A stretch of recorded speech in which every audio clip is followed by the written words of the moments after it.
একটা বিশাল রাজ্যের রাজা বিক্রমাদিত্য রাজ করতেন। তিনি ন্যায়পরায়ণ ও দয়ালু হিসেবে পরিচিত ছিলেন। তার রাজপ্রাসাদের প্রতিটি কোণা সোনা ও রূপা দিয়ে ঝলমল করত, কিন্তু সেই প্রাসাদের ভেতর একটা গোপন রহস্য লুকিয়ে ছিল। প্রাসাদটি ঘন জঙ্গলের কাছে ছিল, যেখানে রাতের অন্ধকারে অদ্ভুত শব্দ শোনা যেত। প্রাসাদের রক্ষকরা প্রায় অভিযোগ করত যে জঙ্গল থেকে কোনো অদৃশ্য শক্তি প্রাসাদের ভেতর ঢোকার চেষ্টা করছে। রাজা এসব ঘটনার দিকে নজর দেননি, কারণ তিনি বিশ্বাস করতেন যে তার প্রাসাদ অভেদ্য। কিন্তু আসলে প্রাসাদের নিচে একটি প্রাচীন টানেল ছিল, এবং সেই টানেল দিয়ে কিছু বিপজ্জনক প্রাণী রাজপ্রাসাদে ঢুকে পড়েছে। যখন পুরো প্রাসাদ ঘুমে মগ্ন ছিল, রান্নাঘরের কাছে হঠাৎ একটা তীব্র আওয়াজ হলো, যা এতটাই ভয়ঙ্কর ছিল যে রান্নাঘরে কাজ করা একজন কর্মচারী চিৎকার করে বাইরে ছুটে গেল। সে অনেক বড় একটি সাপ দেখতে পেল। সে সাপ সাপ বলে চিৎকার করতে লাগলো। নিরাপত্তা কর্মীরা দৌড়ে রান্নাঘরের দিকে গেল, কিন্তু সেখানে সে কিছুই পেল না। পরের দিন রাজা ঘোষণা করলো যে এই রহস্যের সমাধান যে করতে পারবে তাকে অনেক বড় পুরস্কার দেওয়া হবে।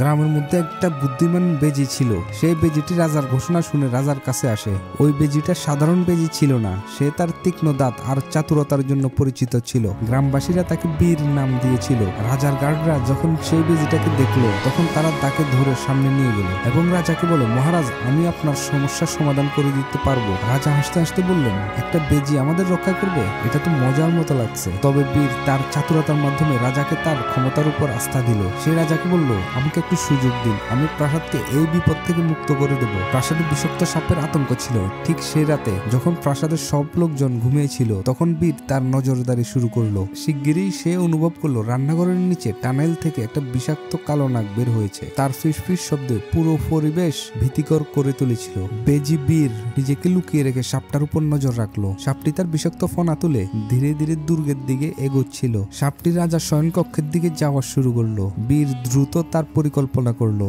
যখন সাপ সিঁড়ির কাছে পৌঁছালো, বীর এক ঝাঁপ দিয়ে সাপের ঠিক সামনে এসে দাঁড়িয়ে গেল। সাপ ফিসফিস শব্দ করে বলল, তুই কে? আমার পথ রোধ করতে এসেছিস কেন? তোর এত সাহস কিভাবে হলো? বীর সাহসিকতার সাথে উত্তর দিল, আমি এই দুর্গের রক্ষক। যতক্ষণ আমি বেঁচে আছি তুই রাজা পর্যন্ত পৌঁছাতে পারবি না। সাপ আর বেজি প্রথমবারের মতো মুখোমুখি হলো। সাপ আর বেজির মধ্যে ভয়ঙ্কর লড়াই শুরু হলো। বেজি বীর সাপটির প্রতিটি আঘাত চাতুরতার সাথে এড়িয়ে গেল, কিন্তু হঠাৎ সাপটি তীব্র আক্রমণ করলো এবং বীর সেখান থেকে সরতে হলো। সাপটি জোরালো ভাবে বলল, তুই আমার বিষের মোকাবেলা করতে পারবি না। বীর হাসতে হাসতে বলল, দেখি কে জেতে, তোর বিষ না আমার সাহস। হঠাৎ সবকিছু শান্ত হয়ে গেল। ঠিক তখনই মহলের কিছু রক্ষক সেখানে পৌঁছালো, কিন্তু অন্ধকারে তারা কিছু দেখতে পেল না। রাজা এই বিপজ্জনক ঘটনার খবর পেয়ে গেছে, কিন্তু বীর কি সাপকে হারাতে পারবে? বীর এবং সাপের মধ্যে সংঘর্ষ ক্রমশ বাড়তে লাগলো। সাপ তার পুরোপুরি শক্তি লাগালো। সাপের হামলা এতটাই ভয়াবহ ছিল যে পাশে থাকা রক্ষকদের সাহসও ভেঙে পড়লো। বীর তার দ্রুততা আর চাতুরতার সাথে সাপের সকল হামলা প্রতিহত করলো, কিন্তু সাপও হাল ছাড়তে রাজি ছিল না। সে বীরকে একটি কোণায় ফাঁসানোর চেষ্টা করলো।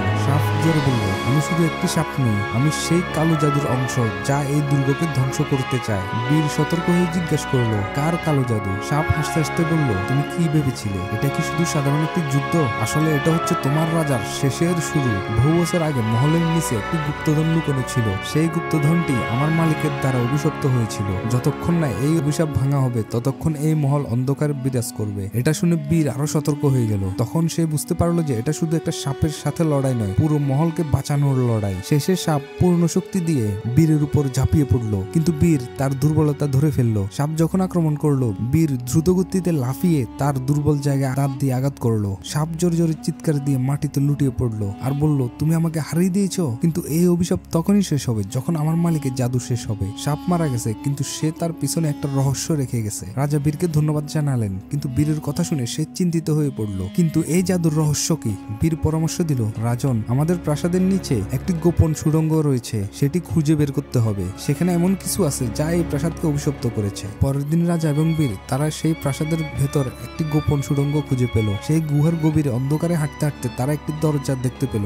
দরজাটা একটি অদ্ভুত শক্তিতে মোড়ানো ছিল।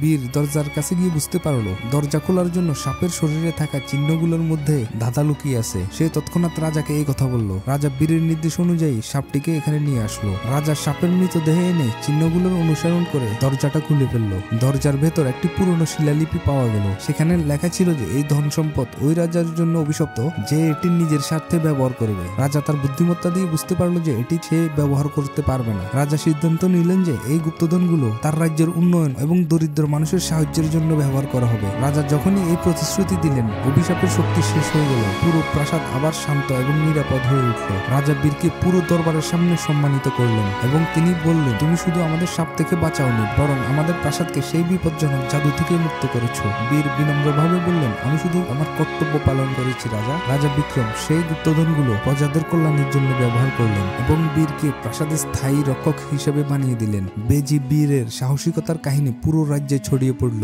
এই কাহিনী থেকে আমাদের এই শিক্ষা মিলে যে সত্যিকারের সাহস আর বুদ্ধিমত্তা দিয়ে যে কোনো চ্যালেঞ্জ অতিক্রম করা যায়। রাজা আর বেজির এই গল্প সবসময় সাহস ও সমর্পণের প্রতীক হয়ে থাকবে। ভিডিওটি যদি ভালো লেগে থাকে আমাদের চ্যানেলটি সাবস্ক্রাইব করুন।